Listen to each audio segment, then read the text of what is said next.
High team Mangala, welcome to 9X Jhakaas. माझा first question director मॅडमसाठी आहे.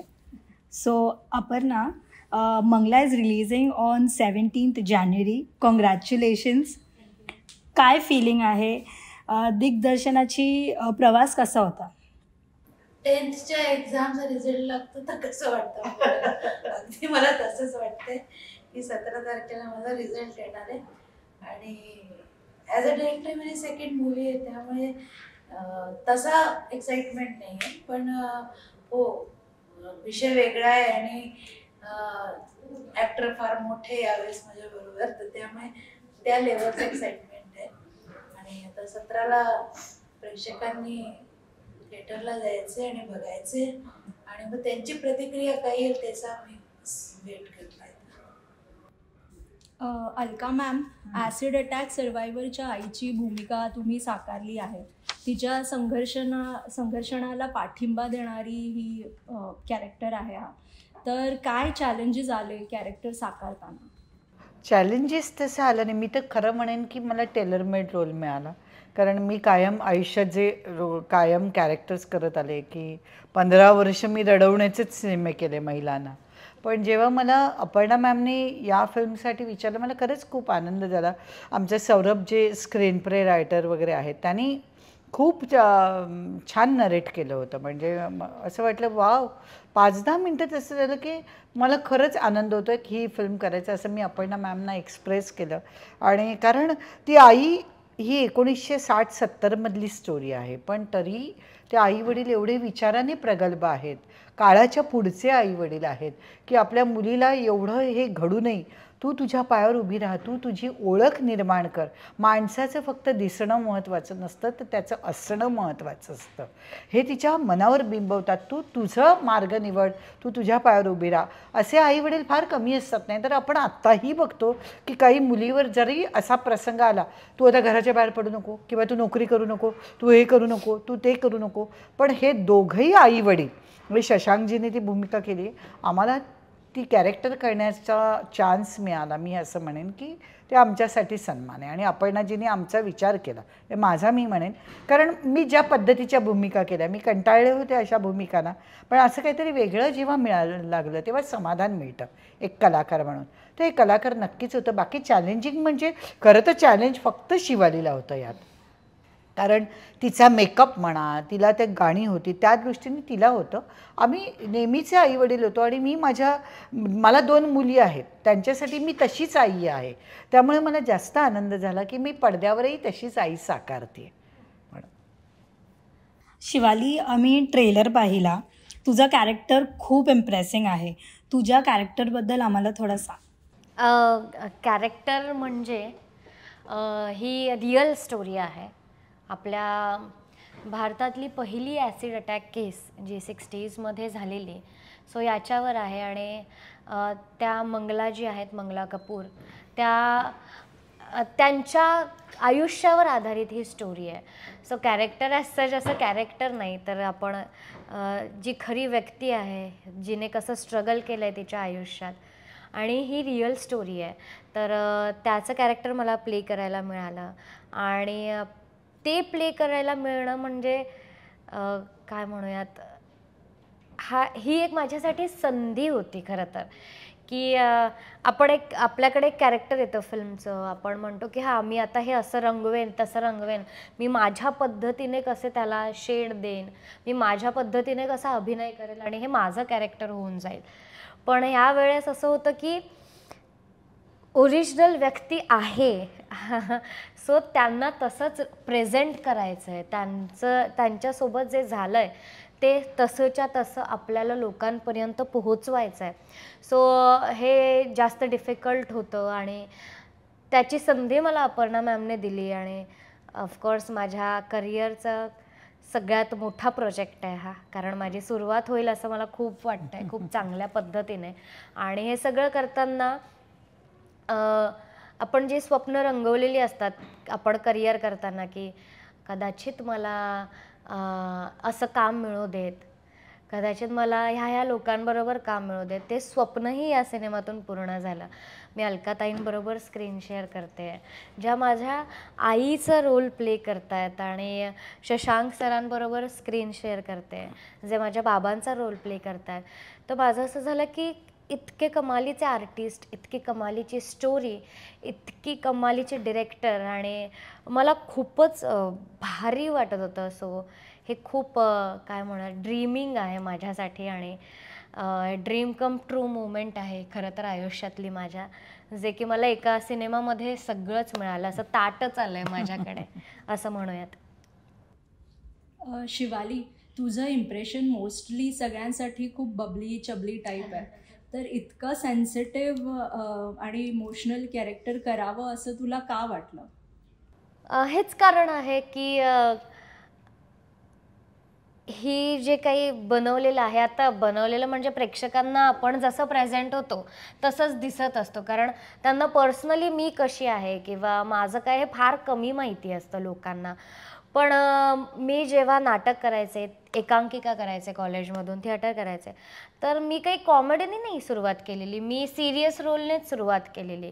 किंवा मला ज्या एकांकिका मिळायच्या त्यासुद्धा अशा सिरियसच असायच्या, ज्याच्यात मी लीड काम करायचे किंवा नाटक केलं असेल. तर असं काही कॉमेडी असं मी कधीच आयुष्यात केलं नाही. सो त्यातूनही बाहेर येऊन मी हास्य जत्रेत काम करून कॉमेडी केलंच की. सो आत्ता असंच आहे की, आणि मला प्रत्येक वेळी हे सांगायला अभिमानच वाटतो की अलकाताई पण जज होत्या त्या शोच्या, तर त्यांनी सगळ्यांना बघितलं आहे, सगळ्या आर्टिस्टना. म्हणजे मला खूप भारी वाटतं सांगायला की हास्य जत्रेतला एकूण एक आर्टिस्ट हा कलाकार आहे, तो फक्त कॉमेडियन नाही आहे, तो कमालीचा आर्टिस्ट आहे. म्हणजे त्यांना हसवता येतं, रडवता येतं, सगळ्या भावना व्यक्त करता येतात. आणि याचं हेच कारण आहे की मला काही असं फारसं वेगळं नाही वाटलं, मी कॉमेडी सोडून काहीतरी वेगळं करते, जगावेगळं नाही.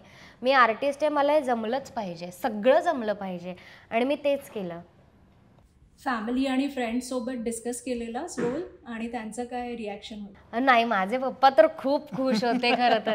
पहिली गोष्ट म्हणजे अलकाताई आहेत, मॅटरच संपला तिथे, काय वेगळं नकोच आहे आपल्याला. तर माझं असं झालं की म्हणजे माझ्यापेक्षा मम्मी पप्पा जास्त खुश होते की तुला कळतंय का तू कोणाबरोबर काम करणार आहेस, नीट कर, व्यवस्थित कर. आणि दुसरी गोष्ट म्हणजे ह्याची स्टोरी किंवा हा जो सिनेमा आहे तो, आणि अपर्णा मॅमने माझ्यासाठी हा विचार केला. तर मला नेहमी माझे पप्पा असं बोलायचे की नाही, ज्या मॅमने तुला असं बघितलं आहे किंवा त्यांना अशी गॅरंटी वाटते की तू हे करशील, तर स्वतःसाठी नाही पण त्यांनी दाखवलेल्या विश्वासासाठी तरी स्वतःवर मेहनत कर, काम कर. आणि मग स्वतःला नाही, त्यांना जस्टिफाय झालंय का बाबा मी केलंय ते बरोबर वाटतंय का, ह्या गोष्टीसाठी मेहनत कर. सो मी ते पहिलं डोक्यात तर तेच ठेवलेलं. आणि फ्रेंड्स आणि ह्यांना मी अजून डिस्कसच केलं नाही आहे, कारण मला माहीत होतं की हे कोणाला पटतच नसणार की आपण काहीतरी असं करतो, आपण काहीतरी असं दिसणार आहे, आणि मला हे सरप्राईज ठेवायचं होतं. सो मी हे सरप्राईज ठेवलं, फक्त मम्मी पप्पांना माहिती होतं, बाकी फार नाही. आता ट्रेलर आल्यावर मला खूप भारी रिॲक्शन आल्या की कोणी अपेक्षाच नाही करत ना आपल्याकडून की आपण हे भारी करू शकतो. सो त्यांना असं खूप भारी वाटतं. येस. अपर्णा, शिवाली आणि अलकाताईला त्यांच्या भूमिकांसाठी तुम्ही कसं तयार केलं? अगदी इझी होतं. शिवालीला मी एक मेल टाकला, शिवालीचा 10 मिनिटात रिप्लाय आला. दुसऱ्या दिवशी आम्ही भेटलो आणि विदिन 10 मिनिट्स तिने हो म्हटलं त्या भूमिकेसाठी. आणि सेम असं मॅम बरोबर झालं. मी मॅमच्या घरी गेले, त्यांना सौरभने ही स्क्रिप्ट थोडंसं नरेट केली आणि त्यांनी लागलेच होकार दिला. त्यामुळे माझं काम खूप इझी होतं. आणि मेन म्हणजे मला असं वाटतं की त्यांचा जो थॉट आहे, सिनेमाचा जो थॉट आहे, त्यानेच आम्ही दोघी किंवा काही शशांक सर म्हणा, सगळे अर्ध तर काम तिथेच झालेलं की स्क्रीन प्ले आणि स्टोरीज इतकी स्ट्रॉंग होती. अलका मॅम, तुमच्या कॅरेक्टर थ्रू समाजाला तुम्हाला काय संदेश द्यावासा वाटतो? मला तर असं वाटतं की ज्या मुलींच्या बाबतीत काही घडतं, म्हणजे आता जसं ॲसिड अटॅक असेल, आपण आता बलात्काराच्या केसेस ऐकतो, रोजच्या पेपरला वाचतोय आणि आता तर खूपच चाललेलं आहे हल्लीच्या दिवसात हे प्रकार. पण अशा वेळी फॅमिलीनी पाठीशी उभं राहणं खूप गरजेचं आहे. आता होतं हे, आता होतं, म्हणजे आता आईवडील असतात पाठीशी, पण थोडेही समाजाला घाबरतात. समाज काय म्हणेल, मुलीला वाईट टाकलं जाईल का, तिचं पुढे कसं होईल. पण असे हे आई वडील त्यावेळी नव्हते, म्हणजे हे जवळजवळ 50-60 वर्षापूर्वीचा काळ आहे हा. त्या काळात ह्या आई वडिलांचे विचार असे असणं, त्यामुळे मला खूपच बरं वाटलं. आणि आता आई वडिलांनी हाच विचार करावा, शेवटी माणूस म्हणून विचार करावा की ती मुलगी आहे का मुलगा आहे हे महत्त्वाचं नाही आहे, ती व्यक्ती म्हणून स्वतःच्या पायावर उभी राहिली पाहिजे. मी प्रत्येक इव्हेंटना पण जाते ना, तेव्हा हेच सांगते की मुलींनी आधी शिक्षण, एकतर शिक्षणाशिवाय पर्याय नाही, तुमचं आयुष्य शिक्षणच बदलू शकतं आणि तुम्ही स्वतःच्या पायावर उभं राहायला पाहिजे. म्हणजे तुमच्या पुढे काही पुढे फेस येऊ दे, प्रॉब्लेम येऊ दे, संकट येऊ दे, तुम्ही तुमचं फायनान्शियल तुम्ही व्यवस्थित असाल तर तुम्ही त्यातनं मार्ग काढू शकता. जर तुम्ही काही कमवतच नसाल, नुसत्या घरात बसून असाल, शिक्षण नसेल, तर काही करू शकत नाही. आपली परिस्थिती त्यानेच बदलू शकते. तर मुलींनी आधी इंडिपेंडंट होणं, आपली ओळख मिळवणं खूप गरजेचं आहे. शिवाली, ही भूमिका साकारताना तुझ्यावर इमोशनल किंवा फिजिकल लेवलवर किती प्रेशर होतं? अरे वा, कमाल प्रश्न आहे. मला हे खरंच सांगायला हे होईल की म्हणजे आम्ही ह्याची लुक टेस्ट केलेली आणि पहिल्या दिवशी जेव्हा लुक टेस्ट झाली तेव्हा मी खूप घाबरलेले, कारण ते ना निघत नव्हतं तोंडावरनं. सो मला खूप प्रेशर आलेलं की आपल्याला हे पुढचे 20-22 दिवस हे कंटिन्यू करायचं आहे, रोज रोज करायचं आहे, तर मग कसं होईल वगैरे. पण मग आमचे संजय दादा ज्यांनी माझा मेकअप केला ते म्हणाले, आप मेरे पे भरोसा रखो, हो जाएगा मॅडम. तर मग आम्ही म्हटलं ओके चला करूयात. आपल्याला एक हे असतं ना की आपल्याला खूप भारी काम करायचं आहे, त्या प्रेशरमध्ये हे जरा कमी वाटलं. पण शूटला चालू झालं, पहिला दिवस झाला ओके झाला, दुसरा दिवस झाला ओके झाला, तिसरा दिवस आउटडोर लागलं, आतमध्ये असा फुल घाम यायचा, मला असा इथे जमायचा घाम पूर्ण.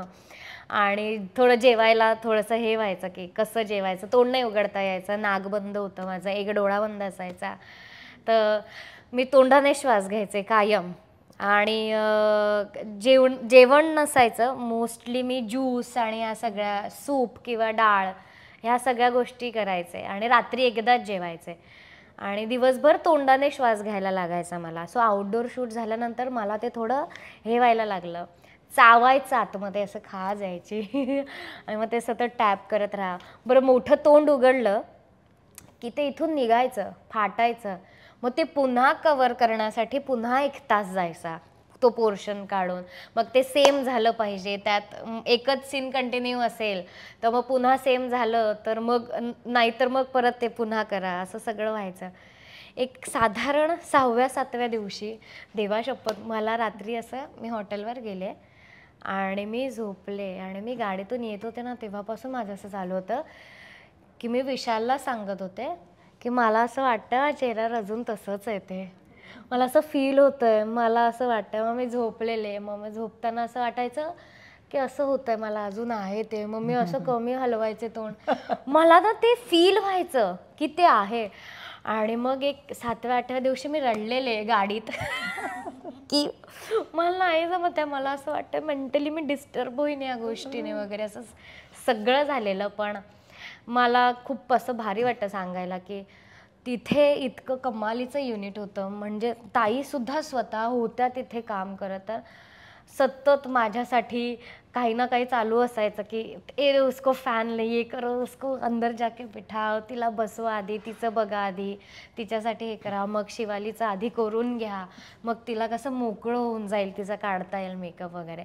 सो मला प्रोडक्शन आणि म्हणजे ऑफकोर्स अपर्णा मॅमच्या सगळ्या टीमला मला खरंच खूप थँक्यू म्हणायचं. म्हणजे जे काही सर्वाईव्ह झालं ना, जर ते खूप ॲक्टिक असतं तर नाही झालं असतं मेंटली सर्वाईव्ह, पण इतकी चांगली माणसं होती ना म्हणून ते ॲटलिस्ट सर्वाईव्ह तरी झालं, नाही तर ते खूप डिस्टर्बिंग असतं मेंटली आणि त्याच्यात काम पण करायचं असतं. सो बरं झालं हा प्रश्न विचारला, मला हे खूप बोलायचं होतं की माझ्या आजूबाजूलाच इतकी भारी माणसं होती ना, त्याच्यामुळे ते मला करता आलं. बस. अपर्णा, हा चित्रपट पाहून महिला सक्षमीकरण होईल काय वाटतंय तुला? सक्षमीकरण होईल नाही माहिती, पण महिला जागरूक जरूर होतील की असला प्रसंग घडला कोणावर तर आपण घरी नाही बसायचं. एका बाईने 50 वर्षपूर्वी हा डिसिजन घेतला की एवढं इतकं भयानक तिच्यावर ॲसिड अटॅक झाल्यावर तिने करिअर ला प्राथमिकता दिली आणि ॲज अ सिंगर तिने करिअर आपलं चूज केलं आणि पुढे वाढल्या. त्या घरी बसून नाही राहिले. तर फिमेल देव न करे कधी कोणावर असली घटना घटे, पण जर कधी असा प्रसंग घडला की तुम्हाला काही अपघात वगैरे झाला तर तुम्हाला एक प्रेरणा मिळेल की तुम्हाला घरात बसून नाही राहायचं आहे. आयुष्य फार मोठं आणि खूप सुंदर आयुष्य आहे, ते जगायला पाहिजे. प्रत्येक महिलेसाठी एक संदेश आहे. अलका मॅम, ह्या चित्रपटाचा अनुभव तुमच्यासाठी पर्सनल लेवलवर काय शिकवणारा होता? खूप छान युनिट मी म्हणेन. शिकवणारा म्हणजे विषय तर होताच, कारण कंटेंट हे फार महत्त्वाचे आहेत. आता ॲक्टर्स कोण आहेत, ॲक्टर्स चांगले हवेत, पण फार मोठे ॲक्टर्स आहेत म्हणून सिनेमा चालतो ही गणित आता बंद झाली. की कंटेंट आता तुमचा महत्त्वाचा आहे. तो आवडला तर प्रेक्षक कुठल्याही सिनेमाला येतात, हे आपण आत्ता हल्ली बघतोच आहे. तर अपर्णा मॅमने आधी मुळात ते खूप छान आणलं. प्रॉडक्शन व्हॅल्यू अतिशय चांगली. मी खरंच सांगते की मी असं नाही प्रॉडक्शन व्हॅल्यू म्हणजे लोकेशन वगैरे, जी लोकेशन त्या सिनेमाला साजेशी आपण म्हणतो तशी, की आपण कितींदा लोकेशन हे एक कॅरेक्टरच असतं सिनेमाचं, तसं वाईमध्ये शूट करताना एकदम ॲप्रोप्रिएट सगळी लोकेशन्स. खूप मजा आली आणि प्रोड्युसर म्हणून शी वॉज ग्रेट, पण डिरेक्टर म्हणून पण कुठेही आरडाओरडा नाही सेटवर, कूल एकदम. आणि सांगणं पण म्हणजे मॉनिटरच्या इथे बघून आम्ही शॉट झाला की त्यांच्याकडे पाहिलं की समजायचं रिॲक्शनवरनंच की शॉट ओके झाला. आणि मी अजून आवर्जून नाव घेईन ते आमचे सिनेमॅटोग्राफर अरुण वर्मा यांचं, की या दोघांचं ट्युनिंग एवढं उत्तम की त्यामुळे त्यांना काय पाहिजे हे त्यांना माहिती असायचं आणि त्याप्रमाणे शॉट घेतला जायचा किंवा तो फ्रेम सगळी ती पिक्चराईज व्हायची. खूप मजा यायची काम करताना आणि सगळे असे खूप जेल झालो होतो. म्हणजे शिवाली काय, मी काय, शशांकजी वगैरे. म्हणजे सीनची रिहर्सल आम्ही सगळ्याच सेटवर करतो, पण यात अजून काय करता येईल, कारण एक तर ईज वाटायला पाहिजे, नॅचरल वाटायला पाहिजे. हा सिनेमा तसाच आहे, त्याच पठडीतला आहे. त्यामुळे ते करताना सगळे काळजी घेत होते की कुठे खोटं वाटलं नाही, मेलोड्रामा वाटला नाही पाहिजे. हे खूप नॅचरल वाटलं तरच हा सिनेमा अजून मनाला भिडेल, हे फार महत्त्वाचं होतं. तर त्यामुळे मजा आली. शिवाली, तुझ्या रिअल लाईफमध्ये ह्या कॅरेक्टरने किंवा ह्या मूवीने काय इम्पॅक्ट केला आहे असं वाटतं? खूप जास्त इम्पॅक्ट केला आहे, कारण आत्ता मी मागच्या इंटरव्ह्यूमध्ये पण म्हणाले की मी कल्याणला राहते आणि तुम्ही पण या क्षेत्रात आहात, तुम्हाला न्यूज बऱ्याचदा येत असतील. तर कल्याणचं आत्ता जे प्रकरण झालं तर ते अतिशय म्हणजे माझ्या घरापासून अगदीच 5 मिनिटावर होतं अगं. आणि त्याच्यामुळे मी इतकी डिस्टर्ब झाले ना की मी कल्याणला राहते, रादर ते लोकेशन किंवा ती मुलगीसुद्धा, ती लहान मुलगीसुद्धा माझ्या घरापासून अगदीच 5 मिनिटावर राहते.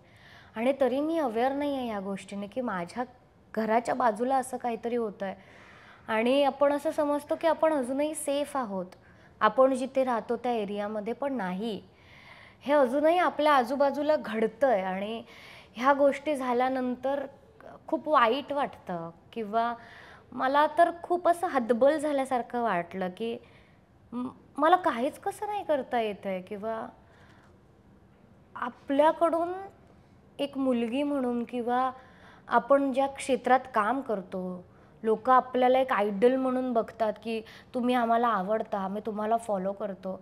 तर मग आपल्याला का लोकांना नाही सांगता येतं ह्या गोष्टी की हे नका करू, मी सांगते, किंवा मला का नाही पटू देतं आणि आपल्याच घराच्या बाजूला हे होतं आहे. तर मला त्या गोष्टीचा खूप जास्त त्रास झाला आणि होतो रॅदर, कारण मी पण न्यूज बघते तर दर 2 दिवसाला काय रोजच एक बातमी असते की ह्या मुलीबरोबर असं झालं, ह्या मुलीबरोबर तसं झालं.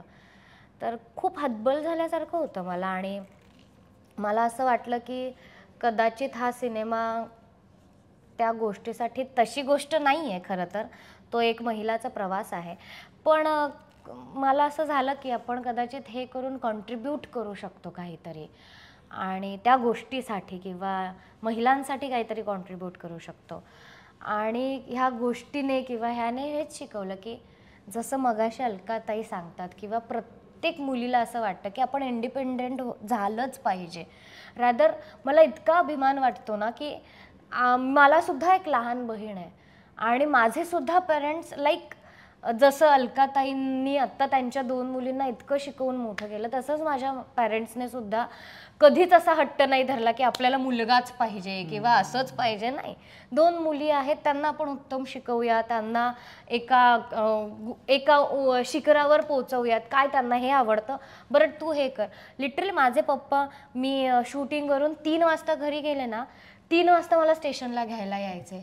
ते झोपायचेच नाही, ते सकाळी 7ला निघायचं, 7ला सोडायला यायचे. सो हे खूप मॅटर करतं. आणि मला या फिल्ममधून हेच समजलं की ते आपल्याला माहीत असतं आपले पेरेंट्स आपल्यासाठी करतात, पण ह्या सिनेमातून आपण जेव्हा अनुभवतो की अरे बापरे, कदाचित मंगलाताईंच्या पेरेंट्सने पण खूप मदत केली आहे. जेव्हा मी पर्सनली मॅमना भेटले तर मला असं जाणवलं की मॅमने किती मदत केली आहे किंवा किती कामं केली आहेत. त्यांच्या पण 2 मुली आहेत, ते सगळं सांभाळून ह्या सगळ्या गोष्टी करत आल्या आहेत. सो एक मुलगी म्हणून कॉन्फिडन्स येतो. आणि जसं की मंगला ज्या आहेत ओरिजिनल, त्यांच्या आयुष्यात जे घडलेलं आहे, सो त्यातून खूप शिकण्यासारखं आहे. म्हणजे लिटरली खूप, म्हणजे जेव्हा केव्हा माझा डाऊनफॉल येईल किंवा मी स्ट्रेस्ड असेन किंवा मी एकदम नेगेटिव्ह थॉट्समध्ये जाईन, तेव्हा मी कदाचित हीच स्टोरी घेऊन इन्स्पायर होईन की नाही, आपण हरायचं नाही आहे, हे संपलेलं नाही आहे, हे वेगळं असू शकतं पुढे कदाचित. आणि हे खूप खूप गोष्टी शिकले मी. सो त्यातली ह्या महत्त्वाच्या गोष्टी आहेत. सो हा कॉमन क्वेश्चन आहे तिघांसाठी. या मूवीमधील सर्वात मेमोरेबल सीन तुमच्यासाठी कोणता होता? माझ्यासाठी मी पहिले सांगते. मला सगळ्यात माझा फेवरेट सीन आहे जो मी, अलकाताई आणि शशांक सर आमच्या तिघांचा आहे. आम्ही आमच्या काकाकडे आलेलो असतो आणि आमच्या तिघांचा सीन आहे हॉस्पिटलमधून घरी आल्यानंतर. आणि आम्ही तिघंच बसलेलं असं आणि आम्ही रिहर्सल करत होतो. आणि मला ना हे दोघं सांगतायत की तू असं कर, मग शशांक सर सांगतायत की तू असं कर, मग अलकाताई पण सांगत होत्या. मग ते दोघंही एकमेकांना हे करत होते की तुम्ही असं करा, मी असं करतो, मग शशांक सर, असं तिघांचं एक झालं. आणि तो सीन रिव्हील करू का मी? म्हणजे तो सीन असा आहे की म्हणजे ऑपरेशन होऊन आम्ही येतो आणि डॉक्टर्स असं सांगतात की आत्ता जे काही स्किनचं जे ट्रीटमेंट होणार आहे, तर तुमच्या मुलीच्या पाठीवर स्किनच येत नाही आहे किंवा कुठल्या पोर्शनवर, जी काढून आम्ही परत लावू शकतो चेहऱ्यावर प्लेन करण्यासाठी. कारण तेव्हा अशा सर्जरीज नव्हत्याच, म्हणजे ॲसिड अटॅक काय हेच माहीत नव्हतं, तर सर्जरी लांबची गोष्ट आहे. सो एवढं बेसिक आयडिया होती की कुठून तरी स्किन काढायची आणि ती इथे लावून प्लेन करायची. सो त्याच्यानंतर त्या तिघांचं बोलणं होतं घरात. मी खचून गेलेली असते आणि आई बाबा त्या क्षणाला तिला कसं समजवतात किंवा जी ह्या फिल्मची जान आहे असं म्हणूयात आपण, की खंबीरपणे ती कुठून उभी राहते मंगला, किंवा तिला खरंच कोणाचा सपोर्ट असतो किंवा ज्या सगळ्या गोष्टी त्या सीननंतर बदलतात, तिच्यात कॉन्फिडन्स येतो. तो मला मेन सीन वाटतो त्या सिनेमाचा. आणि तो करायला मला इतकी मज्जा आलेली या दोघांबरोबर. बाप रे, इतके क्रेझी आर्टिस्ट आहेत ना हे दोघं. शिट, म्हणजे सटल म्हणजे काय किंवा सिनेमाचा किंवा मोठ्या पडद्याचा अभिनय काय असतो क्लोज लागल्यावर एकमेकांशी बोलताना, हे मला त्या सीनला कळलं. मला खूप मज्जा आली. तो माझा फेवरेट सीन आहे आत्तापर्यंतचा. मला हिला जेव्हा गाणं शिकायला ही तिच्या गुरूंकडे घेऊन जाते की या गुरुजींना सांगते की हिला गाणं शिकवा, आणि ते हिचा चेहरा बघून एवढे दचकतात ॲसिड अटॅक झालेला की बाकीच्या विद्यार्थ्यांवर परिणाम होईल, हिला मी स्टुडंट म्हणून ॲक्सेप्ट केलं तर. पण ते म्हणते की तिचं गाणं ऐकून बघा आणि मग तुम्ही ठरवा. त्यावेळी तिचं जे आर्जव करून सांगणं आहे गुरुजींना आणि मग ती गायल्यानंतरचं जे आहे तो सीन मला खूप आवडला. म्हणजे हिने गायली पण ही सुंदर, कारण ठुमरी आहे, ते लिपसिंग करणं, ते मॅच करणं फार चॅलेंजिंग होतं. म्हणजे शिवालीने ते खूप केलं, अपर्णाने पण त्यासाठी खूप मेहनत केली. शिवालीला ते सगळं प्रोव्हाइड करून दिलं अपर्णाने की ही गाणी ऐक, हे बघ, हे व्हिडिओज बघ. त्यामुळे तो परिणाम, आणि तिने ते सिन्सिअरली सगळं 1 महिना फॉलो केलं. त्यामुळे एवढं सुंदर झालं आहे तो सीन की खरंच डोळ्यात टचकन पाणी येतं ते बघताना. आणि फार छान केलं. म्हणजे मजा आली मला तो सीन करताना. या सिनेमाला ग्लिसरीनने वापरावं लागलं, नाही तर मी 200 सिनेमे ग्लिसरीन वापरले.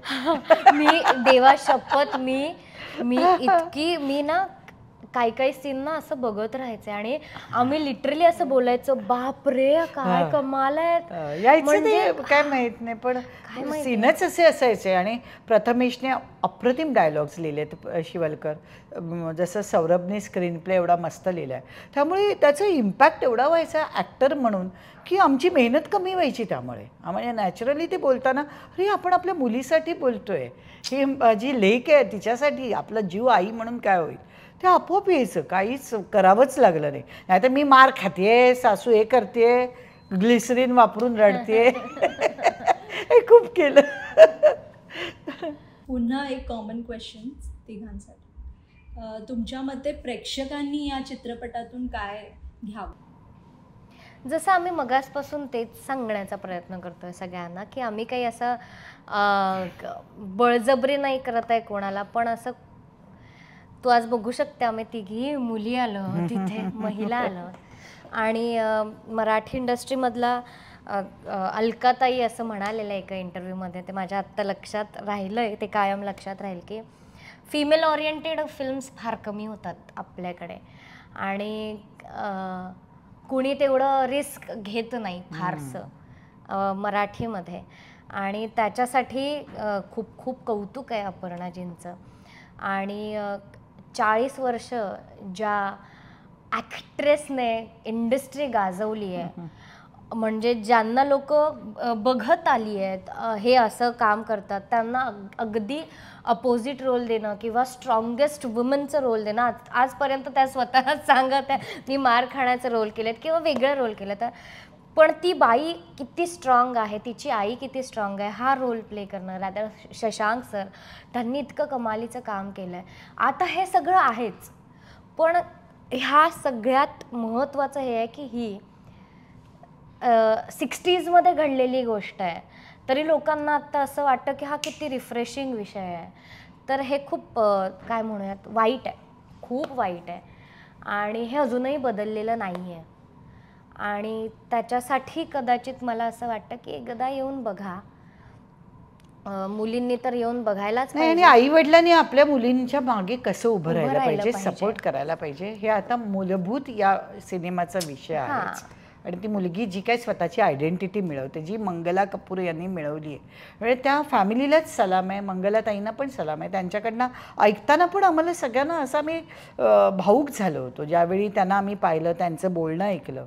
तर असं वाटतं की हे प्रत्येकाने पाहावं की बऱ्याच वेळा अजूनही आपण म्हणतो काळ पुढे गेलाय, तरी घरोघरी अजून मुलींच्या बाबतीत थोडा डावी विचारसरणी आहेच, ती बदलायला हवी, ती गरज आहे बदलण्याची. दुसरं आयुष्य फार अवघड असतं. हो, नंतर आयुष्य जगणं एवढं इझी नसतं. पण समोरची जी रिएक्शन असते ना ती फार अशी असते, पाहिल्यावर चेहरा कोणी सहज असं बघत नाही, इमेज ती रिॲक्शन येते, ती रिॲक्शन बघून त्याच्या मनाला त्या समोरच्या व्यक्तीला काय वेदना होत असतील, त्यातनं तरुण जाणं आणि उभं राहणं फार ग्रेटच आहे. मुलींसाठी तर बेस्टच आहे की ज्या असं हे झाल्यात, डाऊन झाल्यात, त्यांनी तर प्लीज या बघा. असं काही नसतं. आपल्या कॉन्फिडन्सवर मला असं वाटतं की आपल्या स्वतःवर जर विश्वास असेल तर सगळं जग जिंकता येतं, असं मला कायम वाटतं. आणि 9XM झकासच्या सगळ्या प्रेक्षकांना विनंती आहे की 17 जानेवारीला मंगला चित्रपट आमचा रिलीज होतोय सर्वत्र महाराष्ट्रामध्ये. तर कळकळीची विनंती आहे की प्लीज थिएटर्समध्ये जा आणि हा पिक्चर बघा आणि तुम्ही फॅमिली सकट जा. सो प्लीज 17 तारखेला मंगला चित्रपट नक्की बघा आणि तुमच्या रिॲक्शन्स नक्की कळवा. Thank you so much.